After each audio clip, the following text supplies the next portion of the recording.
Y el presidente de la Nación, Daniel Noboa, ha anunciado que el Plan Fénix para combatir la inseguridad en el país ya está en marcha. Y precisamente para hablar y revisar sobre este tema nos acompaña Daniel Castro, el experto en seguridad y defensa nacional. Muchas gracias por acompañarnos, estimado Daniel.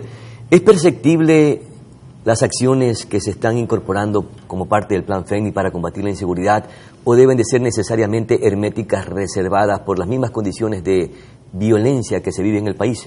Bienvenido. Sí, se anuncia un plan Fénix desde el cual se anuncian algunas políticas visibles. Y que ya está en marcha, dice el presidente. Que ya empezaron, sí, en Loja, en varios sitios están empezando a funcionar, pero hay otras que no son visibles. Evidentemente el plan Fénix no ha sido descrito totalmente y lo que se describe en la campaña electoral no siempre es lo que se describe en una política real de gobierno. ¿Cómo es el plan Fénix? Que hasta el momento lo que sabemos del plan Fénix es un poco la escuela Bukele, fortalecer la parte armamentista de la policía, fortalecer la presencia de militares en las fronteras, cárceles de máxima seguridad. Pero eso se está instrumentando todavía, no es que está incorporándose, no está en marcha, no está en proceso. No, todavía no está en marcha, no. Esto está comenzando apenas. Claro. Pero es que nos sorprendió porque el presidente de la República dijo que el plan Fénix ya está en marcha, pero hay ciertas cosas que probablemente por el hermetismo que se debe manejar, por los tentáculos que están en todos lados, sobre todo del tema del narcotráfico, deben manejarse con esa reserva. Pero en todo caso, claro, ¿cree que ya está instrumentado este plan Fénix y se encuentra en acciones sigilosas, herméticas, reservadas? Claro, yo no creo que lo lógico es que el gobierno de Noboa no se arriesgue a no hacer nada. Necesita tener un plan y necesita tener resultados en poco tiempo. Por eso que la estrategia va básicamente hacia la estrategia represiva. A mí lo que me preocupa de las estrategias represivas, que pueden ser, que son muy buenas y muy necesarias, es que crean mucho éxito, mucha pompa para los líderes políticos, pero se vuelven a devolver, se regresan, como quien pisa un cuero de chivo seco, que se pisa de un lado, se levanta del otro, se pisa aquí y se levanta de ahí. Es decir, que ese anuncio que hizo alguien de la cúpula de las Fuerzas Armadas, que para lograr la paz hay que hacer la guerra, ¿no fue tan coherente? Sí, es totalmente coherente. Lo que pasa es que la guerra tiene muchas maneras de hacerse. No, la guerra no es solamente guerra frontal y absoluta. Eso es un error, creer que las guerras son frontales absolutas. Tiene que haber una mano zurda, tiene que haber lo que los británicos llaman el guante de terciopelo. ¿Qué es una mano zurda? Puño de hierro y guante de terciopelo, así decían los británicos.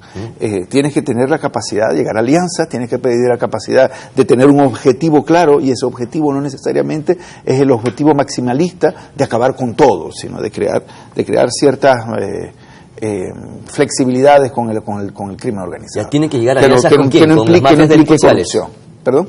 Tienen que llegar a alianzas, a pactos con las mafias delincuenciales. Claro, tienen que... Porque el presidente ha dicho todo lo contrario. Anunció que efectivamente uno de los grupos delincuenciales está planteando llegar a acuerdos de paz, pero el presidente dijo que no va a ceder pactos, ni mucho menos va a llegar a alianzas con las bandas delincuenciales. Vamos a ver si es verdad o es mentira, porque yo lo que creo es que la capacidad de fuerza que puede acumular el gobierno tiene un límite, y la capacidad de fuerza que tienen los otros también tiene un límite. Además, el narcotráfico ecuatoriano está muy dividido. No logran acuerdos interiores y son muy brutales entre sí. Entonces eso le da una ventaja al gobierno muy importante para desarmar a grupos particularmente peligrosos, pero eso le daría también la posibilidad de aliarse con otros grupos sobre los cuales podría sostener una política de pacificación del país, que es lo que nos interesa a todos. Bajar, porque el narcotráfico no es el que produce asesinatos. Son las luchas entre bandas las que producen asesinatos. Pero son los brazos violentos de quienes se dirigen. Son las peleas entre las bandas. Toda esta industria ilícita. Claro. Entonces, lo que hay que hacer es bajar, en primer lugar, garantizar seguridad ciudadana. Y eso yo no creo que haya que negar la posibilidad de llegar a acuerdos perentorios o acuerdos estables. Ya, el mandatario o el primer mandatario también anunció que la instrumentación de este plan Fénix se implementa justamente también con la reestructuración de la cúpula de las Fuerzas Armadas. ¿Era y es necesario esta reestructuración, sí, tomando en consideración que hubo efectos en narcos generales? Sí, claro, por supuesto, y de las fuerzas policiales también. Claro, o sea, por supuesto, es evidente que el narcotráfico está buscando narcopoder, y el narcopoder político está buscando llegar a construir un narcoestado. Ese es el objetivo básicamente del narcotráfico. Por lo tanto, se trata de una fuerza que no solamente es militar, sino que también es una fuerza política. Y ellos tienen que penetrar las instituciones no solamente para mantener el negocio, sino para expandir sus capacidades políticas dentro del país. Entonces, es evidente que los mandos políticos están contaminados.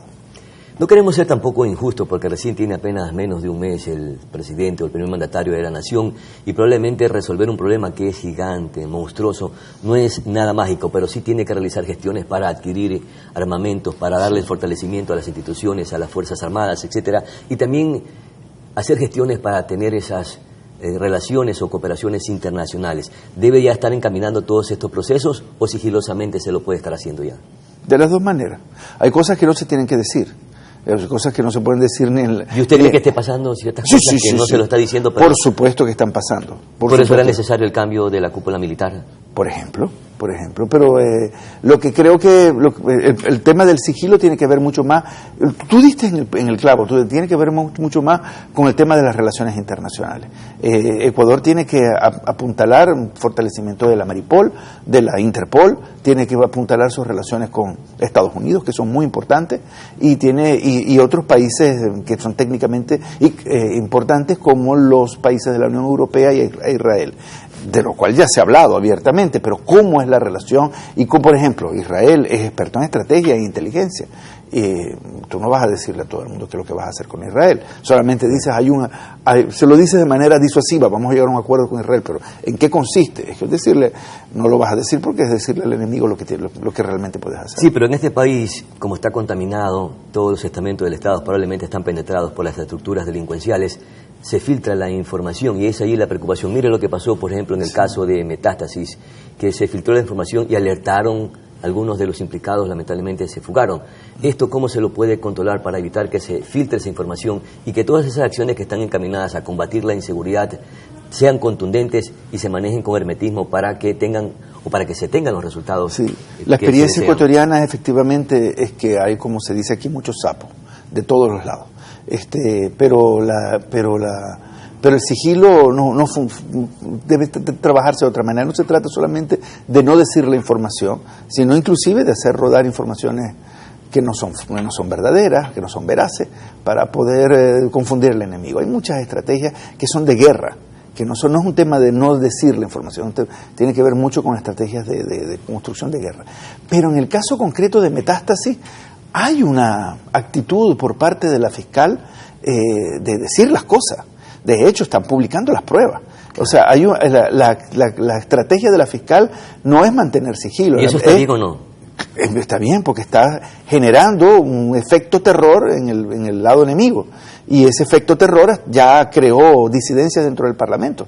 Es decir, en el momento que está más débil el enemigo, pues lo aterroriza, diciéndole voy contra todo, aquí están las pruebas. La población está apoyándola. Se nota bastante que la población está apoyando a la fiscal. Las palabras de Correa son muy timoratas, no están bien. Hay un juego político de guerra, de destrucción de un adversario. Y en este caso, hablar. Y en este escenario, ¿quiénes podemos visualizar son los buenos y quiénes son los que están de lado defendiendo a las mafias? Eso es una cosa mucho más difícil de decir. Yo estoy hablando un poco de cómo se estructura la lógica de la guerra. No estoy tratando de tomar partido. En lo personal tengo partidos, pero mi trabajo como técnico no es decir quién tiene la razón, sino cómo lograr que una parte pueda vencer a la otra. Y este mega operativo denominado Metástasis, que ha dado como resultado la detención de varios funcionarios o servidores municipales, entre ellos policías, guías penitenciarios, el mismo presidente de la Corte, del Consejo de la Judicatura, sí, etcétera, entre otros servidores de importancia en el tejido del sistema judicial, ¿forma parte de ese plan Fénix como lo anunció el presidente de los ecuatorianos? ¿O fue No, yo creo que se están sumando políticas diferentes de sectores diferentes. Hay un claro acuerdo entre los sectores de ADN y los sectores del correísmo dentro del Parlamento. Están sumando votos dentro del Parlamento. O sea que dentro del contexto legislativo son aliados. Pero hay una cantidad de connivencias en los otros niveles. En otros aspectos se dispersan. Exactamente, en otros dispersos, de hecho son adversarios en otros aspectos. Entonces son eso. En este caso está funcionando bien, vamos a ver cómo llega hasta el final, pero hasta el momento la política es acertada, es decir, un guante de hierro en una parte y un guante de terciopelo en la otra. Tiene en la Asamblea unas relaciones de alianza que han permitido inclusive disidencias de algunos de los grupos, y del otro lado tienes un guante de hierro que persigue. Implementar esa misma política de seguridad como en El Salvador, a través de su presidente Bukele, en nuestro país, ¿qué tan conveniente es? Porque son dos escenarios totalmente diferentes. Sí, ese es el tema, ese es verdaderamente el tema. El Salvador tiene una ventaja adicional que no tiene Ecuador, que mucho menos lo tiene México, que consiste en que las mafias salvadoreñas están siendo sustituidas por las mafias nicaragüenses. Muy buena parte de la droga que está saliendo del Ecuador llega ahora a Nicaragua, porque Nicaragua no es que tiene mafia, es que tiene un narcoestado. Entonces es la misma fuerza estatal nicaragüense la que se encarga de colocar tráfico de drogas y de personas. Eso le da una ventaja a Bukele porque ha debilitado a las fuerzas interiores, que eran particularmente brutales, sanguinarias y violentas en El Salvador. Y eso hace que su política represiva los asfixie. Durante un tiempo yo lo estaba observando como con cuidado, y veo que la política es adecuada. Ahora, no es el caso del Ecuador. Ecuador está en el punto de caramelo del negocio. O sea, aquí no se están debilitando las mafias, están creciendo las mafias, está creciendo la exportación. Colombia confía mucho en los puertos ecuatorianos, hay una penetración importante en el Estado y por lo tanto hay que llegar a otro tipo de alternativas y acuerdos y políticas. Daniel Castro, muchísimas gracias por su aporte, sobre todo para orientar a la comunidad, a los ecuatorianos sobre este tema que es bastante delicado, y esperamos que esas acciones, ese denominado Plan Fénix, dé resultados a corto tiempo. Ojalá. Ya regresamos de inmediato.